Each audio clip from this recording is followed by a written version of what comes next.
एक ऐसा नेता जिसने एक पूरे के पूरे जिले मतलब मैनपुरी को भारत के सियासी नक्शे पर हमेशा के लिए अमर कर दिया।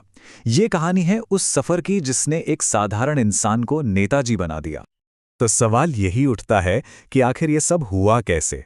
कैसे कुश्ती के अखाड़े से निकला एक शख्स सियासत के मैदान का सबसे बड़ा खिलाड़ी बन गया? चलिए आज इसी पूरी कहानी को समझते हैं। तो देखिए, कहानी शुरू होती है इटावा के एक छोटे से गांव सैफई से। यहाँ मुलायम सिंह यादव के पिता सुधर सिंह का सपना था कि उनका बेटा एक बड़ा पहलवान बने, और मुलायम ने कुश्ती की ट्रेनिंग लेनी शुरू भी कर दी थी। लेकिन कहते हैं ना, किस्मत को कुछ और ही मंजूर था। मैनपुरी में एक कुश्ती का दंगल चल रहा था और वहीं समाजवादी नेता नत्थू सिंह की नज़र मुलायम पर पड़ी। कमाल की बात यह है कि नत्थू सिंह ने मुलायम की ताकत नहीं देखी, उन्होंने देखा उनका हौसला, उनकी लड़ने की जिद।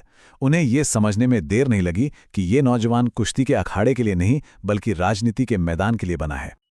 और बस यहीं से मुलायम सिंह की जिंदगी ने एक नई करवट ली। नत्थू सिंह ने उन्हें अपना शागिर्द बना लिया।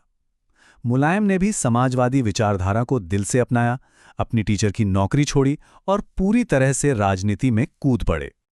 और राजनीति में उनकी एंट्री क्या जबरदस्त थी। सोचिए, सिर्फ 28 साल की उम्र में उन्होंने अपने गुरु नत्थू सिंह की ही पारंपरिक सीट जसवंत नगर से चुनाव जीता और सीधे पहुंच गए उत्तर प्रदेश विधानसभा।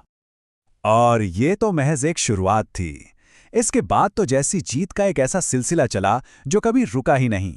वो एक के बाद एक लगातार 7 बार विधायक चुने गए और इसी के साथ उन्होंने अपनी सियासी जमीन को मजबूत करना शुरू कर दिया। लेकिन ये सिर्फ चुनाव जीतना नहीं था। इन जीतों के साथ साथ मुलायम सिंह किसानों की आवाज बन रहे थे। यादव समुदाय और पिछड़े तबके के लिए एक हीरो बनते जा रहे थे। उनकी सियासत सिर्फ सत्ता की नहीं थी, वो सामाजिक न्याय के एक बहुत बड़े आंदोलन का चेहरा बन गई थी। तो अब सफर में आगे बढ़ते हैं और देखते हैं कि ये कहानी और बड़ी कैसे हुई। साल था 1992, जब मुलायम सिंह ने अपनी सियासी जिंदगी का एक बहुत बड़ा और अहम फैसला लिया। उन्होंने अपनी खुद की पार्टी बनाई, समाजवादी पार्टी।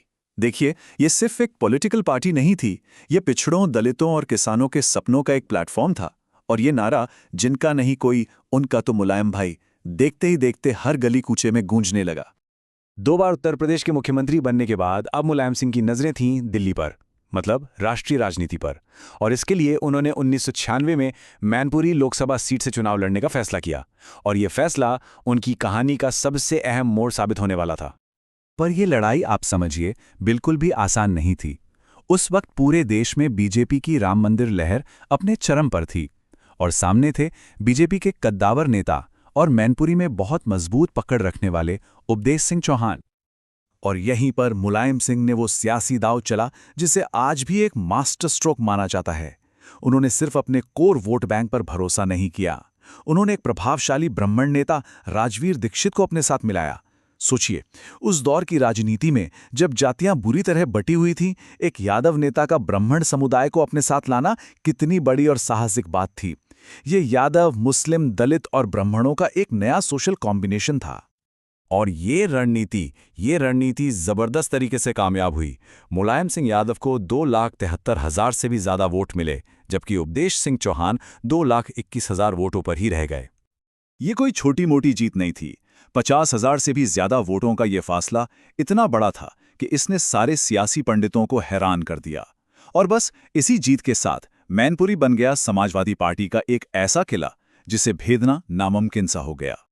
मैनपुरी की इस ऐतिहासिक जीत ने मुलायम सिंह के लिए दिल्ली की राजनीति के दरवाजे पूरी तरह से खोल दिए।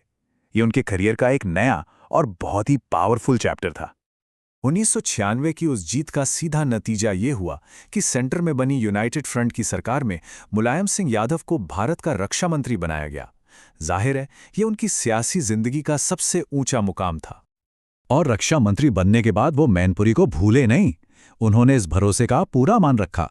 जिले को सैनिक स्कूल दिया, इंजीनियरिंग कॉलेज दिया, शानदार सड़कें बनवाईं और विकास की कई नई योजनाएं लेकर आए। मैनपुरी ने उन पर भरोसा जताया तो मुलायम ने भी मैनपुरी को अपना घर, अपना गढ़ बना लिया। उनकी विरासत का अंदाजा आप सिर्फ इसी एक बात से लगा सकते हैं कि 1996 से लेकर आज तक, यानी लगभग 29 सालों से मैनपुरी लोकसभा सीट पर समाजवादी पार्टी का ही कब्जा है। तो ये कहानी है सैफई के एक पहलवान की, जो कुश्ती के अखाड़े से निकलकर राजनीति के सबसे बड़े अखाड़े में नेताजी बन गया। एक ऐसा नेता जिसने न सिर्फ मैनपुरी बल्कि पूरे उत्तर प्रदेश की राजनीति को हमेशा हमेशा के लिए बदल कर रख दिया।